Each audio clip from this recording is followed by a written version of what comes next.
Cayman is the best iron weaver in the community. Council leader Bataille plants a sapling in defiance of the drought. And Maribor is her father's daughter. Hello. I can't imagine that's... Sounds pretty obvious. Hello, everybody, and welcome to The Seventh Rule with Sirach Lofton. Hello. My name is Ryan T. Husk, and today we are doing a review of Star Trek The Next Generation. Guess what? Season 5, Episode 25, The Inner Light. Heard of it? Story by Morgan Gendel. Teleplay by Peter Allen Fields and Morgan Gendel. I think I'm pronouncing that correctly. Directed by Peter Lauritsen.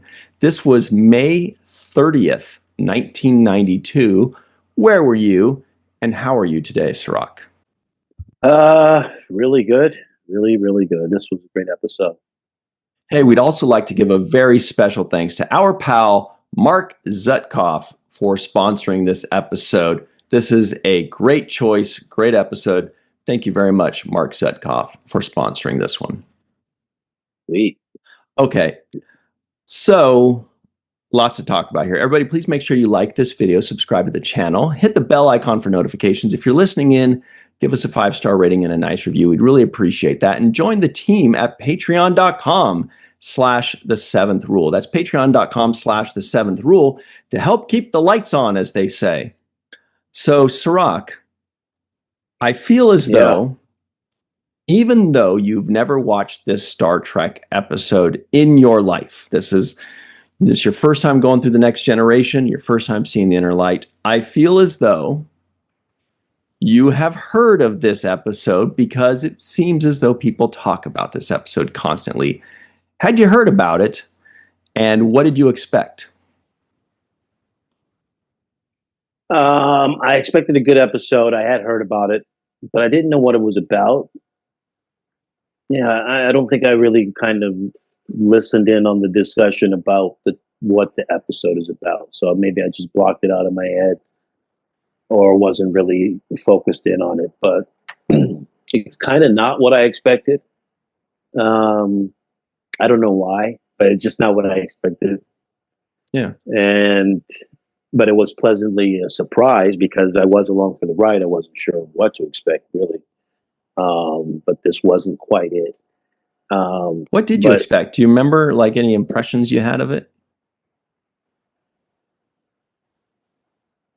You know, maybe in my mind, I think that it was more of a episode involving the cast more, as opposed to really being Picard and a whole nother cast, right? So that was probably the biggest thing for me, that I was like, oh, this is not even really, any one of the crew members that much, maybe, for 5 minutes of screen time. But for the most part, this is Picard's episode, and it's a solo episode with a whole new, guest stars and stuff. So that was basically the big surprise for me about it. Mm-hmm. Yeah, I watched it kind of recently, and I don't remember why or where, but maybe 2, 3, 4 years ago. But before that, I hadn't seen it since, it was on reruns in the 90s. And I remember that I thought it was like a mediocre episode. I was like, oh, whatever. It's just another one of those episodes where they go visit a planet. It's not the Dominion Wars. It's not something crazy and fun like Cause and Effect or The Best of Both Worlds or anything like that. It's just, it's a bottle episode. It's a very bottle episode. And it's just kind of, whatever. I thought it was mediocre or average. And then I remembered it being kind of a love story. So it's like, I know everybody loves it, but I don't care. It doesn't do anything for me. Then when I watch it, whatever it was more recently, a couple years ago, I was like, oh, I get it now. This is really good. It's a very touching story. It's a very simple story with a very simple point, but when they hit that point, it kind of hits you, right?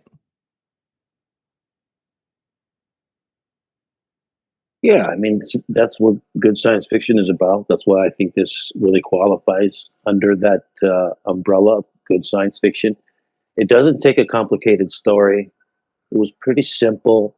Um, I did feel the captain in some kind of peril, so there was the like his life is in danger aspect of it. So there was a level of heightened concern about the outcome of what's going on. So that was great about it. Um, Also, the duality of him existing in another place and also existing on board the ship Mm-hmm. gave just was really well done for the purpose of storytelling. And I thought, as far as science fiction goes, this thematically had exactly what you're looking for.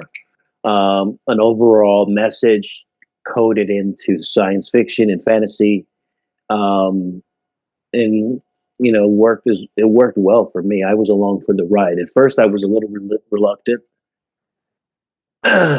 because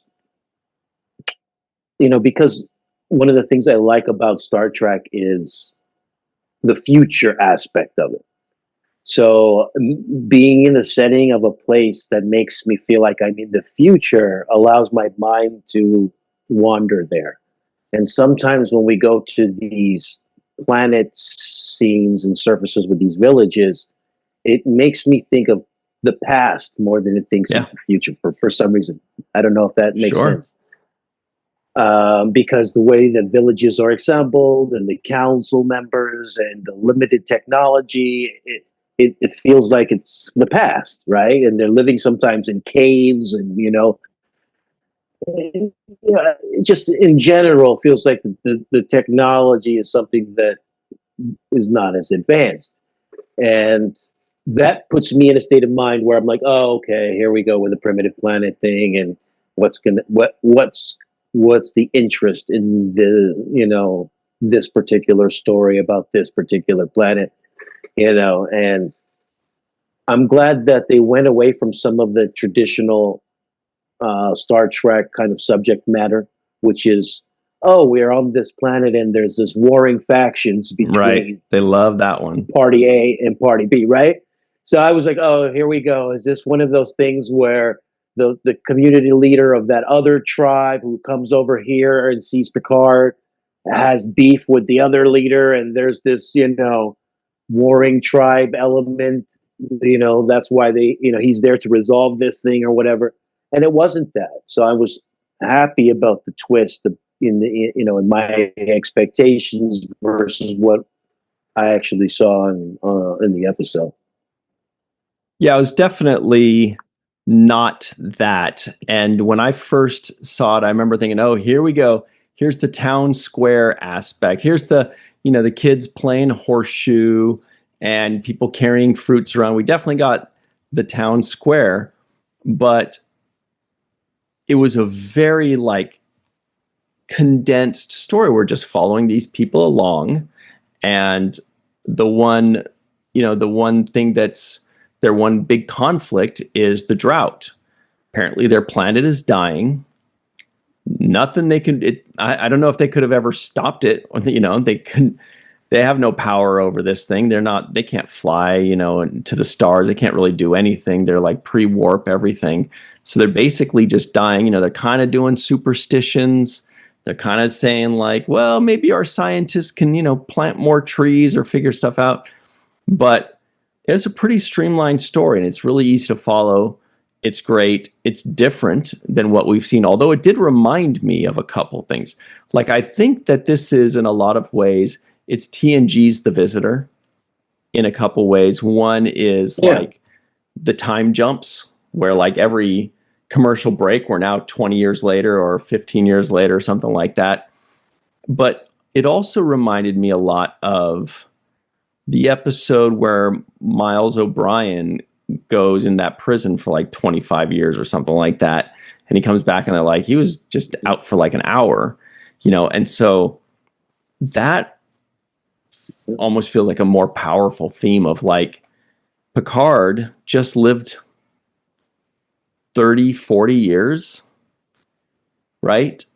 And now he has to suddenly snap back to reality. And it's got to be so hard. Like snapping back to reality after a week. You know, you go on vacation from work, you come after a week or two or a month, you come back, it kind of takes a while to get readjusted. Imagine being gone from the entire planet for what felt like 40 years. Getting reacquainted must feel so weird and just disconcerting. And they gave us a good moment of that when he finally comes back and he kind of just touches the wall of the bridge, you know. Really good acting there, but there's a lot to it. Yeah. There's a lot to this episode. Yeah, I mean, you know, you mentioned the visitor, and I also thought about the column episode where, you know, he's put in that mental kind of prison where he has to serve that time out. And this does have elements of both of those stories, of the visitor and the other episode. I do see it, parallels. I also see some differences. Oh, yeah. And the biggest difference for me, which I thought was a great kind of walk away from this, was, you know, the value or desire that we have to be remembered, right? It's like we talk about our ancestry in some way, so we always try to find ways to connect ourselves to the past, to people who lived before us in the past. When we talk about our ancestry, right? I come from this place, so that's actually identifying with a shared memory of people, right? And so it may not be as specific, but it's still a group of people or an idea that lasted and fought for in this country or this country.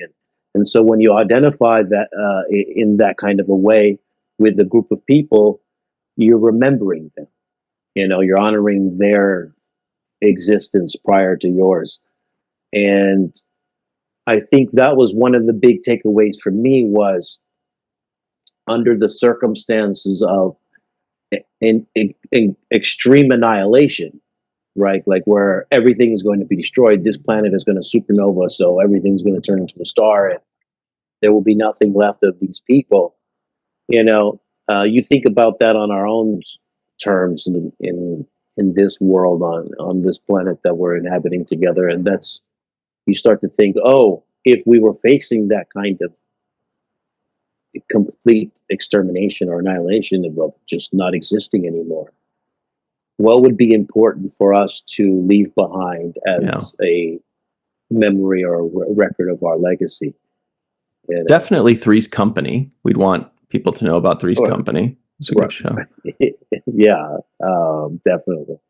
But you know, it's like then that kind of breaks down what matters in the world. But it's almost, you want everybody to be remembered, because we all have our own network of friends and family and life experiences that we want remembered.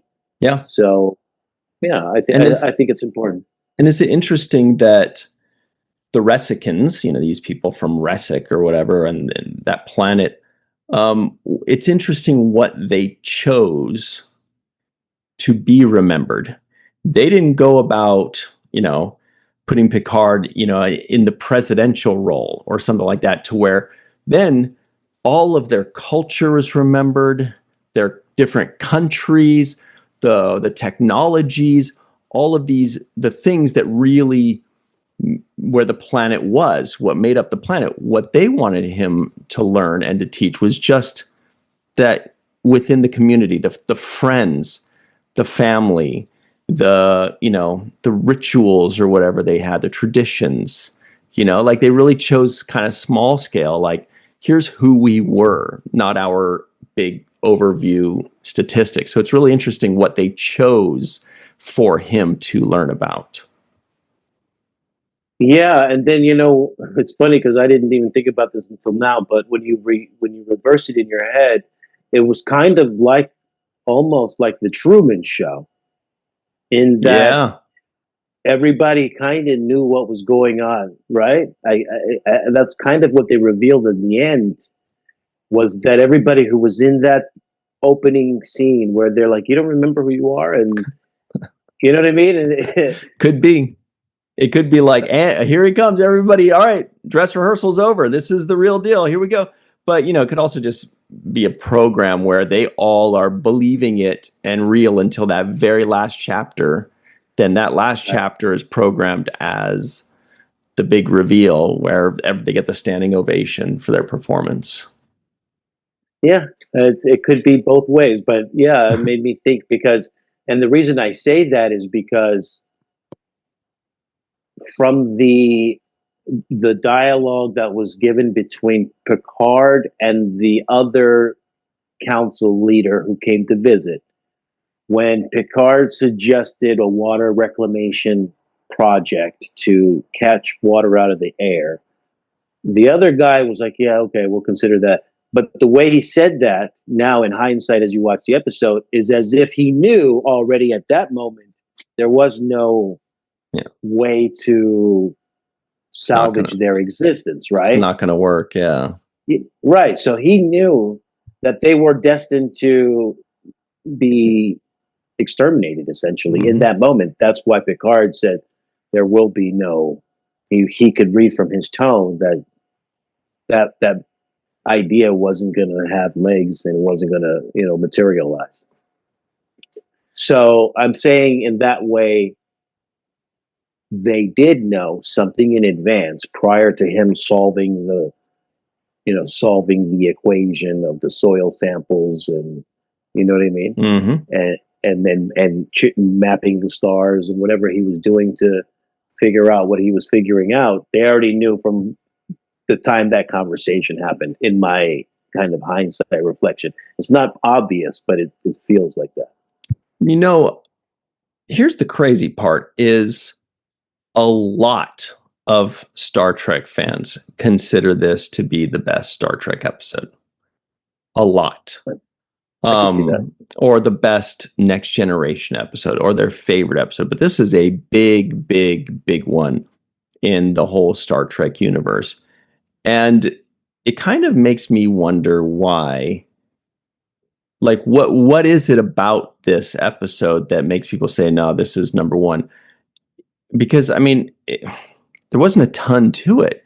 So I think what it is just how it made them feel at the end there, that because it gives you a feeling. You definitely feel something beautiful when Bataille comes back and he's alive again and they explain what the situation is. And you get it, and you're like, wow, this is an entire race that has been gone for 1,000 years.